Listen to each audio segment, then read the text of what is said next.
Australian health officials said on Sunday they were cautiously optimistic about the slowing spread of the coronavirus in the country but warned social distancing restrictions are to stay in place for months.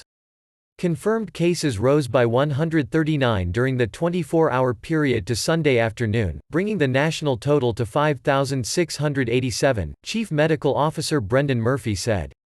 The death toll from COVID-19, the respiratory disease caused by the virus, rose to 34. This suggests the daily rate of infections was below 5%, about a fifth of what Australia saw in mid-March.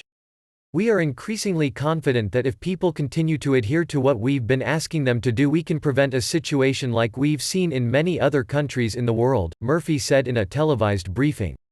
Australia has barred people from leaving homes for anything but the most necessary activities and limited public gatherings to just 2 people. State borders, cafes, clubs, parks and gyms have been closed. Several states have also given police the power to enforce the rules via hefty on-the-spot fines and potential jail terms. Only on Saturday, Victoria's police issued 142 fines for breaking social distancing rules, according to officials.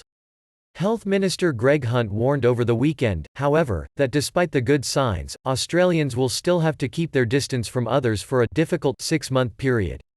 Some other countries or some other individuals may talk about the fact that we could magically stop everything for 2 weeks and it will all go away. That's not an honest assessment in our view, Hunt said on Sky News Australia.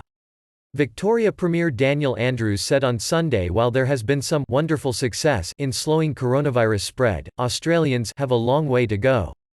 Nearly a third of Australia's deaths have been attributed to a Carnival Corp's Ruby Princess cruise ship, which was last month allowed to disembark passengers in Sydney, many of whom later tested positive for COVID-19. New South Wales Police Commissioner Mick Fuller said on Sunday a criminal investigation will be launched into the case. The South Pacific nation of Fiji recorded on Saturday 5 new cases of coronavirus, bringing the total to 12, according to the government.